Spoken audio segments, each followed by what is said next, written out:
We have ignition sequence start. The engines are armed. 4, 3, 2, 1, 0. We have commenced. We have liftoff.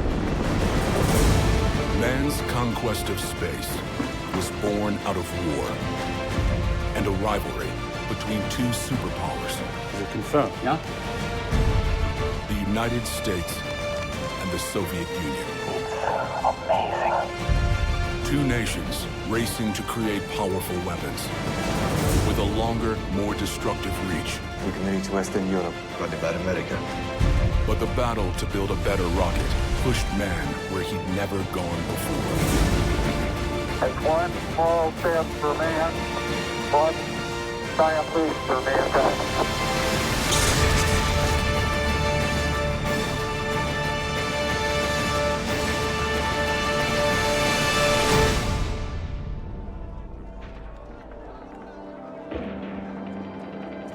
In the closing days of the Second World War,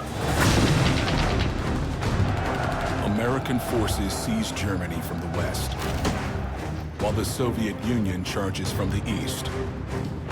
In there. Stay alert.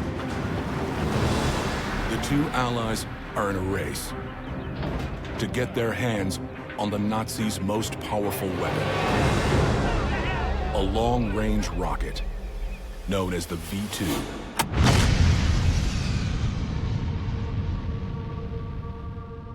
The V-2 rocket was invented as a Hitler terror weapon. It could fly about 200 miles in any direction.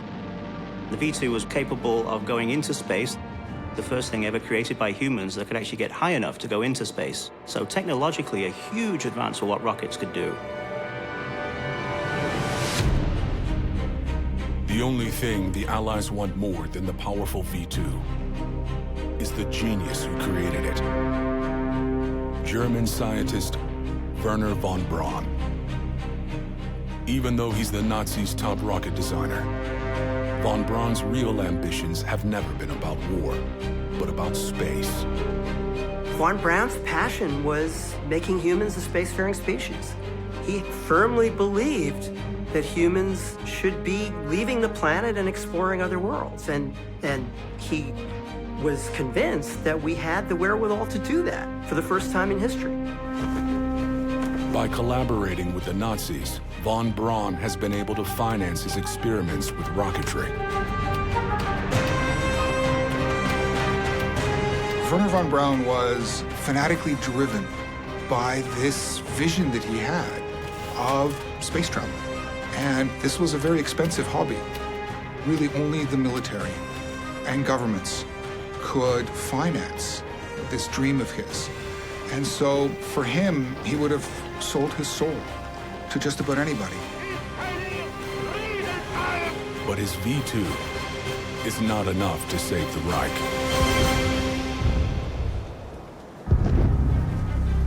Just weeks after the last rocket is launched, the U.S. Army pushes deep into the German heartland. Their search for the V-2 technology leads to a concentration camp called Mittelbau Dora.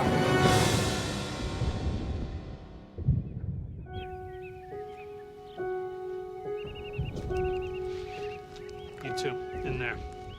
You two, scour that building.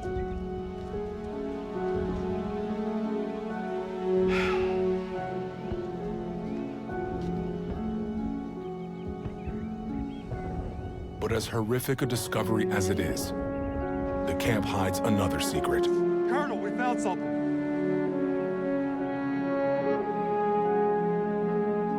A vast underground V-2 factory, only recently abandoned.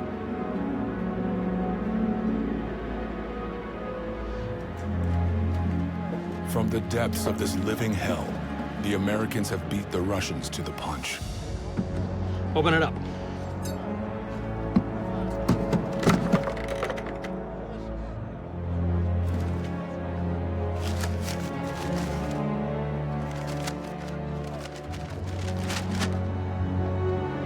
They have everything they need to produce the V-2. everything except von Braun.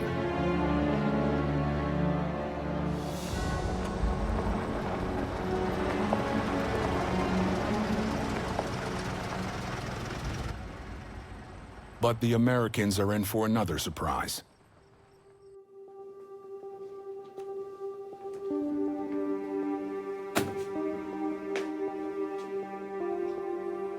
I have information of deep interest to you. In exchange, I want assurances for me and my team. Von Braun saw America for what it was, which was a very, very deep pocket and purse. Only the United States could afford to pick up the tab for his dream of space travel, his dream of building rockets that could escape Earth's gravity. The U.S. government is now in possession of the world's most sought-after rocket scientist.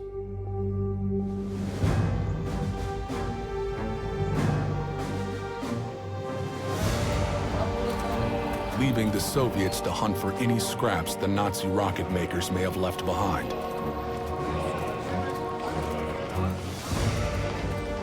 Their search team is led by a man who is a brilliant rocket scientist in his own right, Sergey Korolev. In there.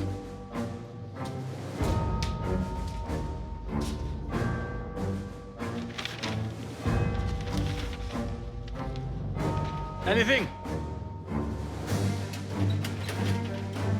Like von Braun, Korolev was passionately committed to the idea of humans exploring space and going to other worlds. They were kindred spirits. Sergey.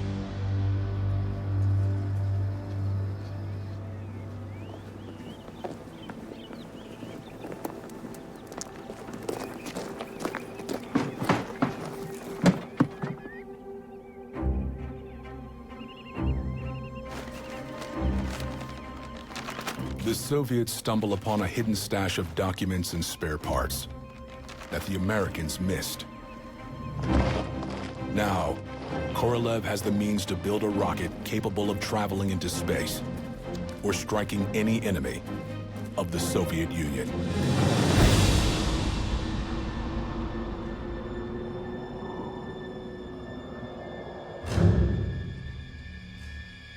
We can reach Western Europe. What about America? Yes. Warfare has been the mother of many an invention. And of course, the essence of that is rivalry. Rivalry between nations, rivalry between superpower blocs have been, let's face it, one of the engines of invention.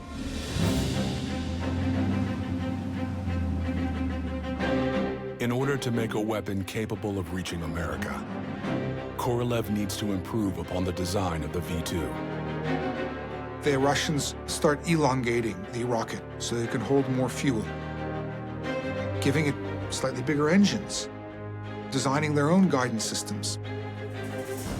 The V-2 they rechristen the R-1, and then they move to the R-2 and the R-3 and the R-5. As Korolev begins to perfect his rocket, the military throws him a new challenge. The Soviets have just developed a thermonuclear device, over 100 times more powerful than the bomb dropped on Hiroshima. And they want to put it on a rocket. Now, Korolev's missile will have to somehow carry almost double the payload.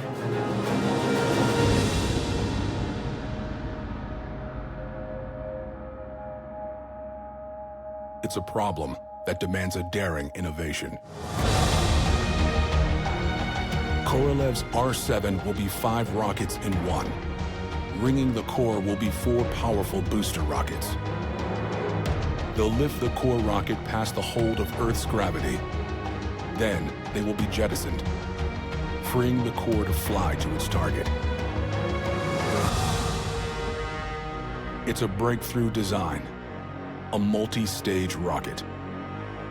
But now, Korolev has to build it.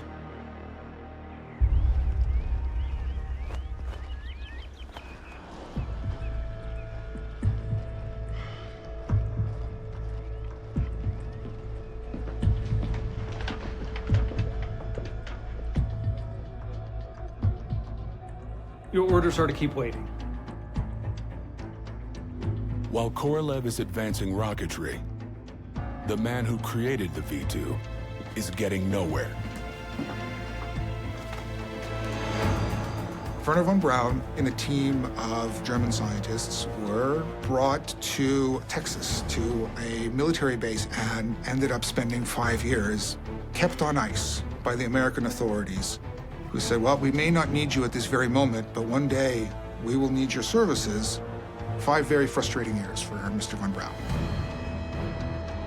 Von Braun's dreams of space travel have been grounded. But he's about to get help from an unlikely source. Another visionary named Walt Disney.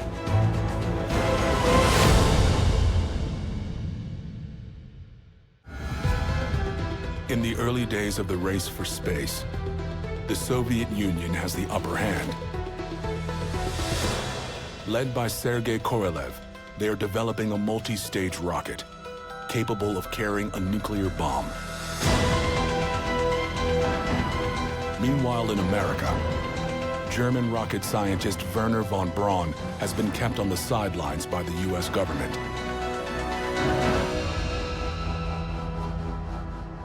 But he isn't willing to sit idly by any longer.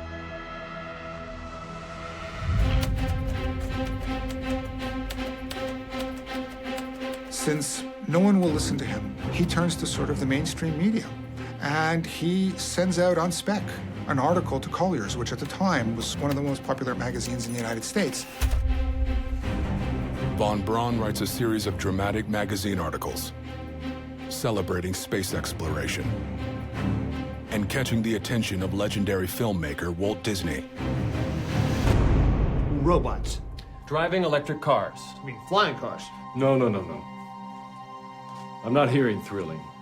I'm not hearing inspirational. It needs to be big. Disney has been designing a new theme park called Disneyland and is looking for a way to promote its future-themed Tomorrowland.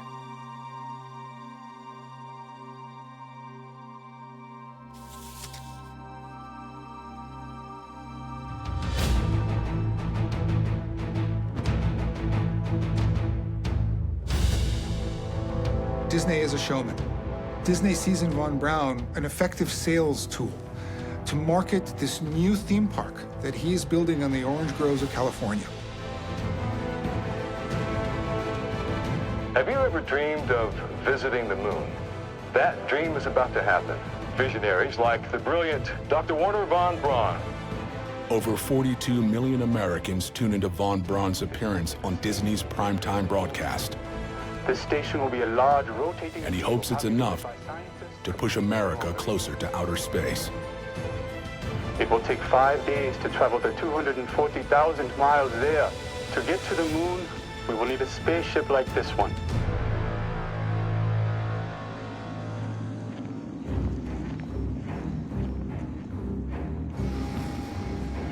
In the Soviet Union, Sergey Korolev has been developing a multi-stage rocket, armed with a nuclear bomb and capable of reaching America. After years in development, Korolev's R-7 rocket is finally ready for its first launch.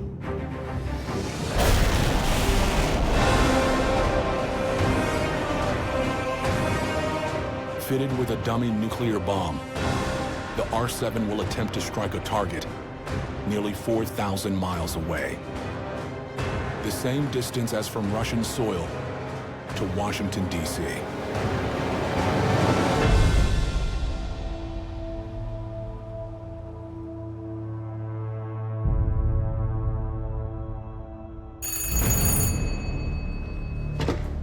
For Korolev, everything is riding on a successful hit. We made it! Korolev has just built the world's first intercontinental ballistic missile, giving the Soviets the ability to launch a nuclear attack on America. We drink, yeah? Come on!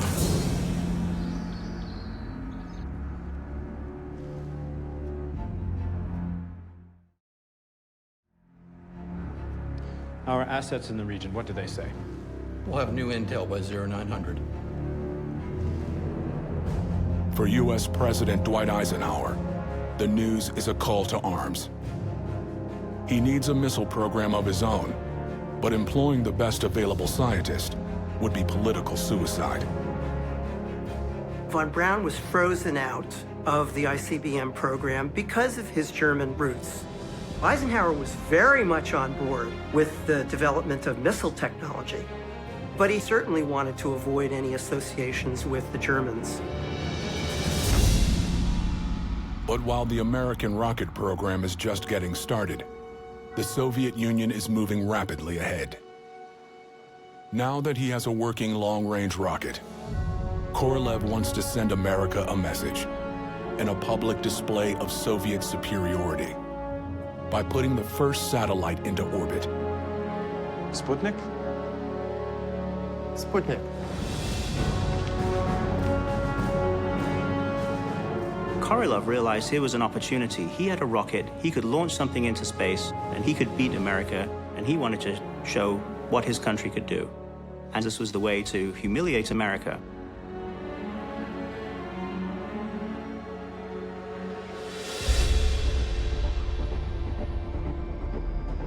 Sputnik weighs less than 200 pounds, contains only a radio transmitter, thermometers, and batteries, and takes just a month to construct.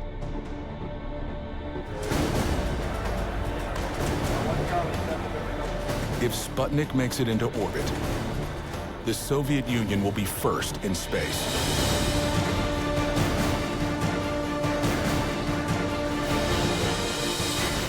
Ignition sequence started.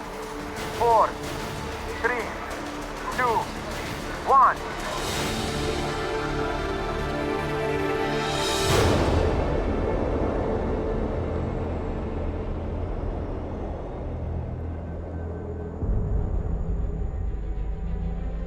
The Soviets did it.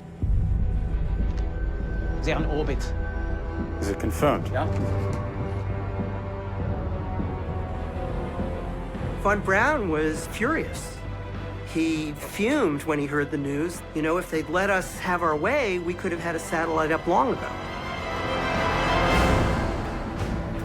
While the Soviets kept their previous rocket accomplishments under wraps, they proudly announced Sputnik's triumph, making global headlines and causing panic in the United States. Sputnik comes as a tremendous shock to the United States. It scares the bejesus out of the Pentagon. The flinging of a satellite into space shows that they have a rocket that is sufficiently powerful to easily cross the Atlantic and slam into any point in the United States. For the first time in its history, the United States is vulnerable to foreign attack on mainland America.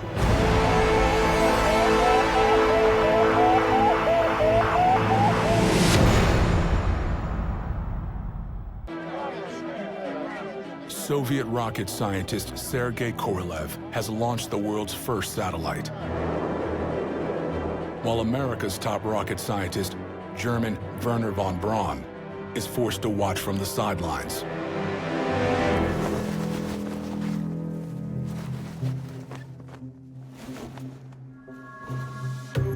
In response to Sputnik, President Eisenhower announces that the U.S. will launch their own satellite, but it won't be done by von Braun.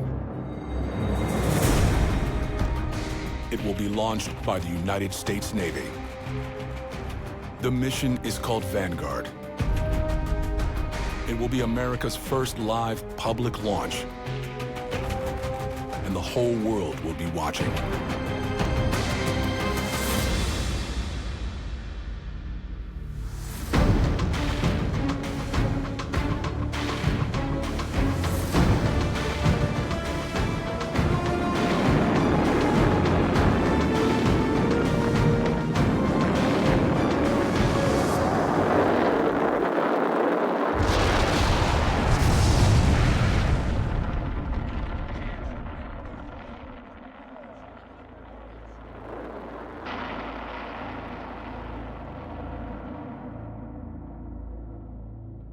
When Vanguard exploded, it was humiliating for America because so many people's hopes and dreams were catching up with the Soviet Union, never mind beating them, and it looked like America was even further behind with this humiliating pad explosion. It didn't even get off the launch pad. The Vanguard disaster leaves Eisenhower no option. If America is ever going to catch up to the Soviets, he needs Wernher von Braun.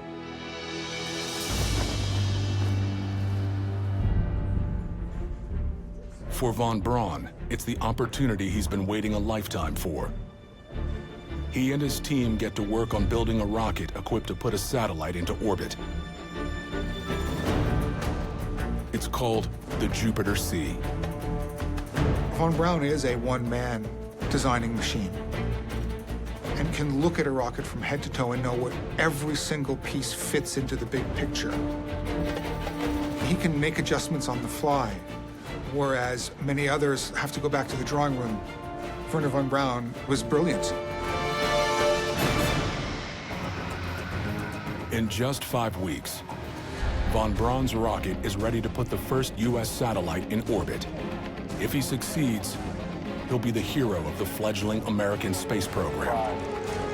But if he fails, the United States will fall even further behind the Soviets.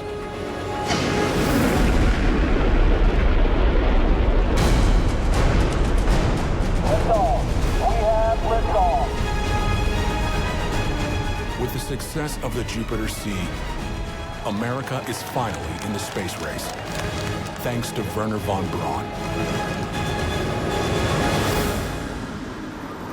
But the U.S. can't celebrate for long, because the Soviets are already upping the ante. After a series of successful tests, Korolev is ready to do what he has been dreaming of: put a human being in space. Vostok 1. This will take you to space. Whichever of you I pick. Whether you come back, I can't guarantee.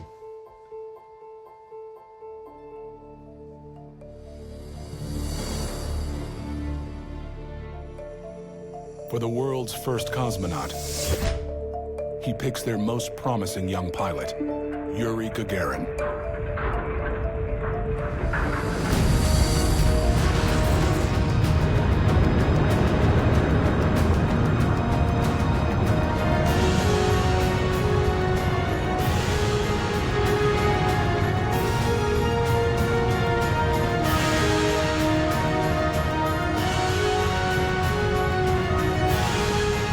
For the first time, a man is leaving planet Earth and heading to the stars.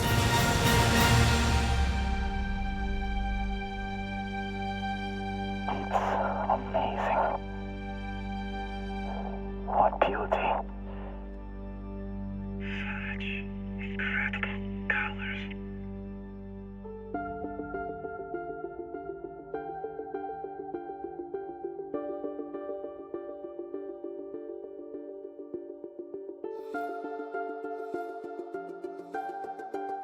I can't imagine what it must be like to look down on Earth for the first time.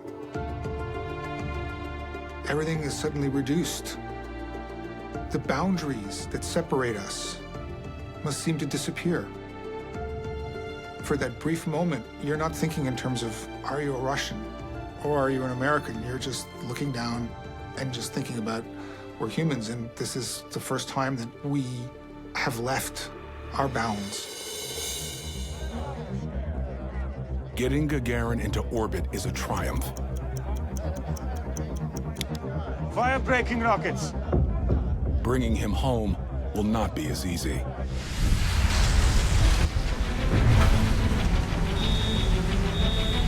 Negative re-entry separation.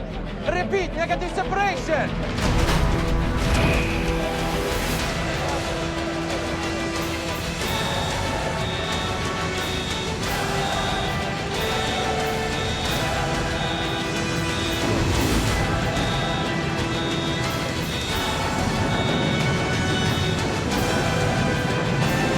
First man in space might be the last.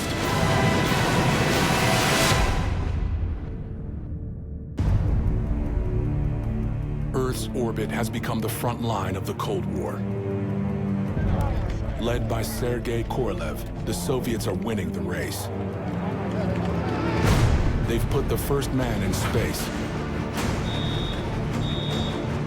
But Yuri Gagarin's re-entry capsule fails to completely detach from its service module. If he can't break free,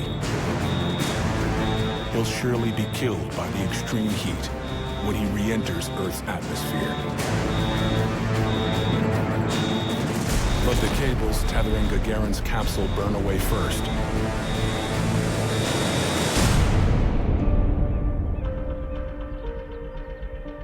Allowing him to twist free and eject at 23,000 feet.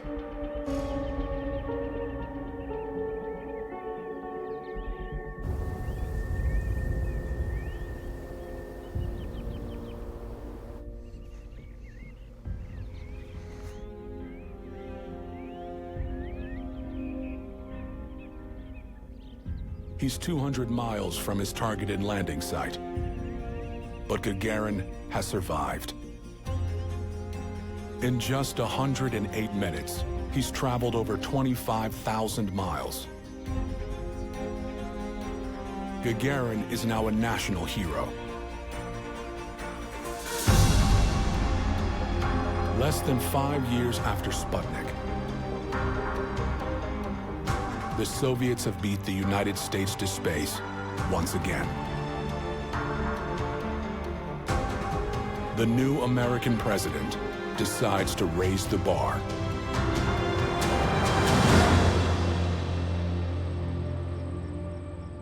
This nation should commit itself to achieving the goal before this decade is out of landing a man on the moon and returning him safely to the Earth.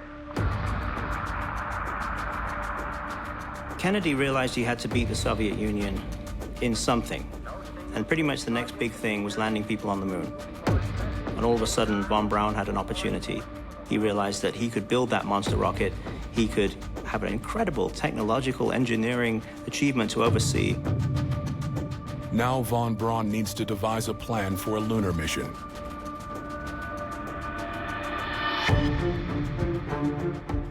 Landing on the moon was largely classical physics. It's like there's gravity, we're going to build rockets that can produce this much thrust. And von Braun had run the numbers. The moon was achievable. Von Braun fears a direct launch would be impossible. So he comes up with a way to build a lunar lander in space.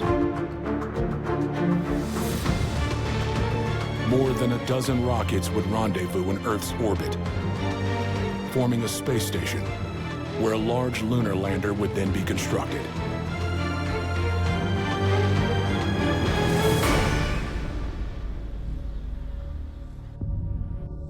But as brilliant as von Braun's concept is, one young engineer has his doubts.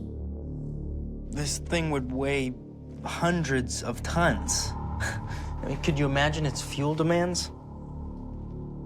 I'm sure von Braun's thought about that.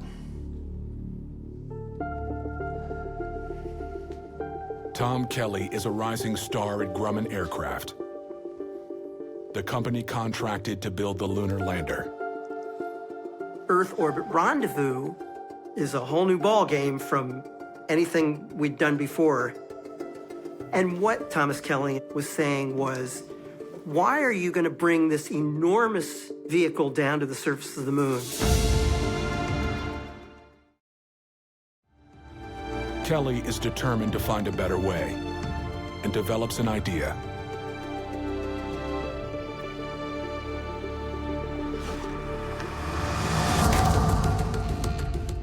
Instead of launching into Earth's orbit, Kelly's rocket would enter the moon's orbit, where small landing craft would detach and land on the surface of the moon, then launch back to the mothership and return to Earth.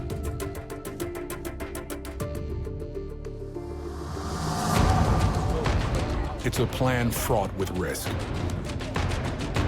They would have to rendezvous in lunar orbit.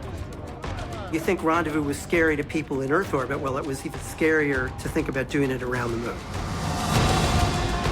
Kelly is convinced his approach is better.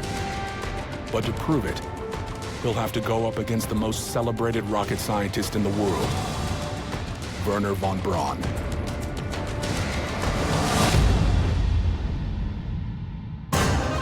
By the early 1960s, the Soviet Union has taken a commanding lead in the space race, launching the first satellite and the first man in orbit.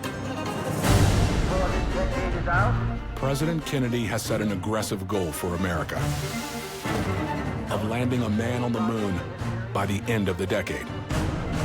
But figuring out how to do it is turning into a battle. We'd argue it's not too late to discontinue. Rocket pioneer Wernher von Braun has staked his reputation on a plan to reach the moon from ships orbiting Earth. But young engineer Tom Kelly favors a lunar orbital approach. The stakes are enormous. Failure would be catastrophic. Gentlemen, lunar orbit rendezvous is not one way to get to the moon. It's the only way.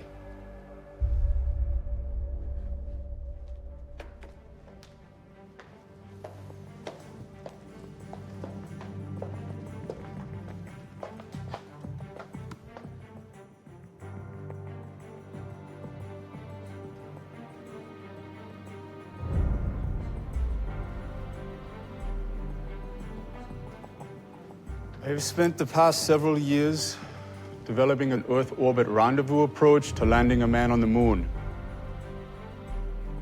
After analyzing proposals of other methods, it is my recommendation that the lunar orbit rendezvous is the most practical solution. For von Braun, it's a stunning reversal. It wasn't what he wanted to do. But when he realized that this was the way the wind was blowing, and he realized that the engineering numbers were lining up, he was pragmatic enough to change his mind and realized lunar orbital rendezvous was the only way America was going to do it by the end of the decade, which was the deadline that Kennedy has set.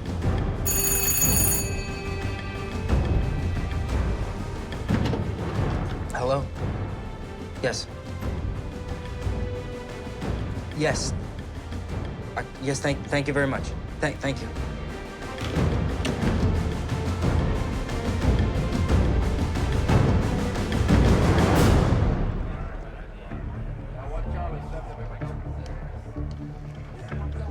While von Braun and Kelly start building, the Soviet Union is hardly sitting still. Korolev lands the first man-made object on the moon, Luna 2, and is closing in on his own plan to land a human. It wasn't just an offshoot of a military rocketry program. He was being trusted to do something to get the biggest headline probably ever, which was Soviet Union lands people on the moon first. The space race between the superpowers has entered its final and defining chapter.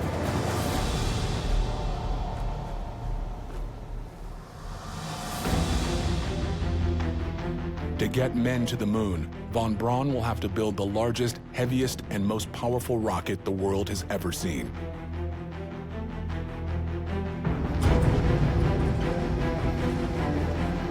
His answer is the Saturn V, a 363-foot-tall rocket that works in 3 separate stages and will require 5.6 million pounds of rocket fuel to launch.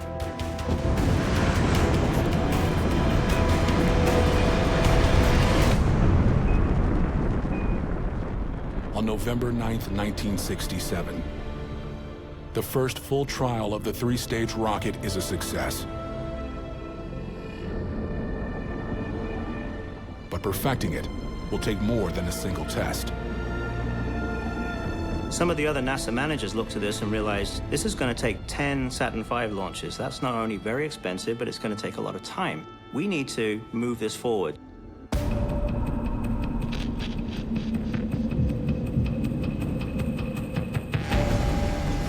With just over a year left until President Kennedy's deadline, NASA decides that in December of 1968, the third test of the Saturn V rocket won't be a test at all, but will become Apollo 8, the first manned mission to orbit the moon.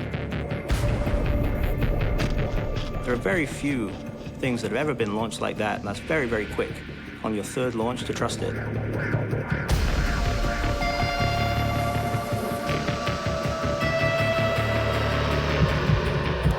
If Apollo 8 is a failure, America might not reach the moon by the end of the decade.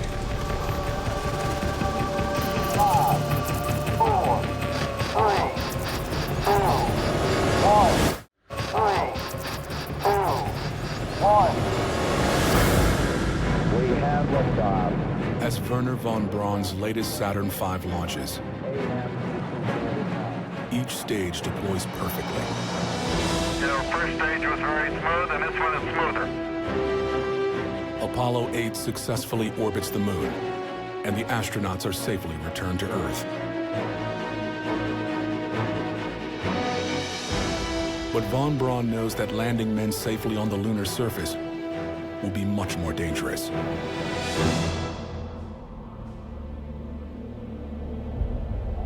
The Soviet space program is losing its lead, and now it's lost its leader.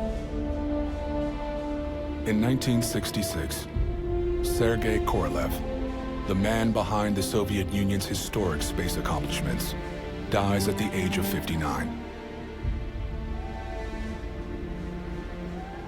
His remains are interred in a place of honor,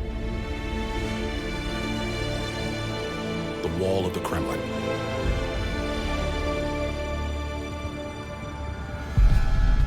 The Americans are only 5 months away from their first attempt at an unmanned landing on the moon.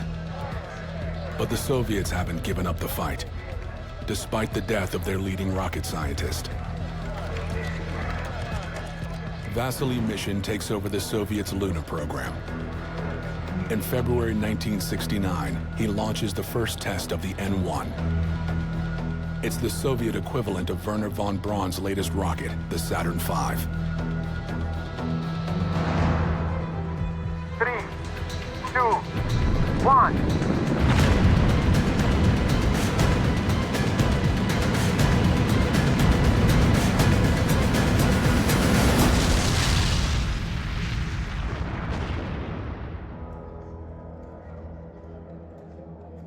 Korolev was such an influential figure and such an incredible motivator that it doesn't seem coincidental that the program was incredibly successful until around the time he died, and then it never really recovered.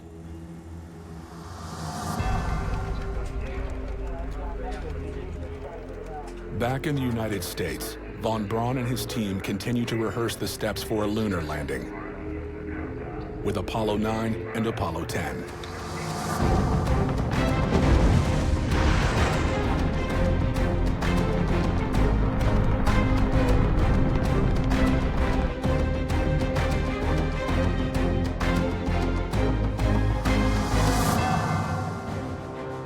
Then, on July 16, 1969, Apollo 11 blasts off and begins a new chapter in human history. Neil Armstrong, Buzz Aldrin, and Michael Collins traveled 3 days and 238,000 miles to the moon. The entire world watches live as Armstrong and Aldrin begin their final descent to the lunar surface.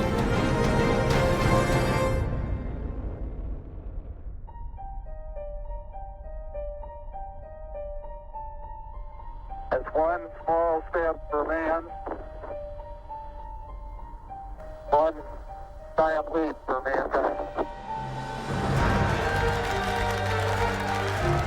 On July 20th, 1969, Neil Armstrong becomes the first man to walk on the moon. People could actually see something happening historically. You could actually watch Neil Armstrong make those first steps on the moon live on your television. And it's something that everybody alive at that time remembers exactly where they were and what they were doing.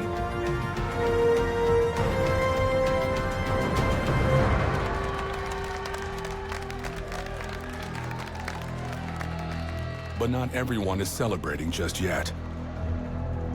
Landing the lunar module is only half the mission. Neil Armstrong and Buzz Aldrin still have to blast off from the moon and return home. The fear that Armstrong and Aldrin may be left on the moon was real enough that a speech was prepared for President Nixon saying something along the lines of, "Fate has ordained that the men who went to explore the moon in peace are now going to remain on the moon." Tom Kelly and his team have tested the lunar launch system countless times in the lab.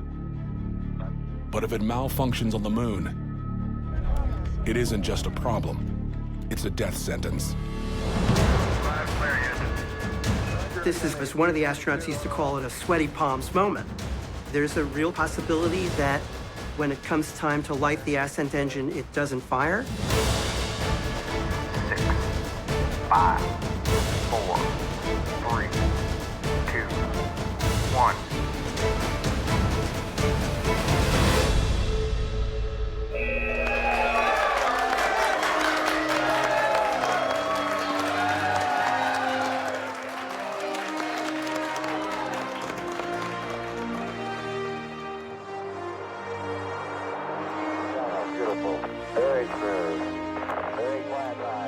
Armstrong and Aldrin successfully leave the moon and reunite with Collins in lunar orbit.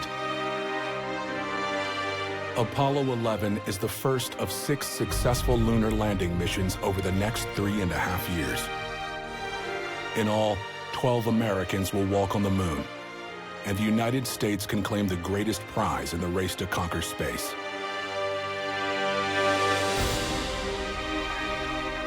If Sergey Korolev had not died, who knows if the Soviets would not have reached the moon first. His passing was really a crippling blow to the Soviet space program. They couldn't put a man on the moon. They couldn't compete with the Americans on that score. Wernher von Braun spends the rest of his life introducing a new generation to space travel, developing the concept behind NASA's Space Camp program, and helping to establish the National Space Institute. For decades, the United States and the Soviet Union continue their space rivalry. But during the Cold War, the two superpowers find success in collaboration as well. And Russia and the US launched the International Space Station in 1998, furthering man's conquest of the stars. There's this incredible universe of ours that was always beyond reach. And that's where the space program changed everything. It expanded and exploded our horizons.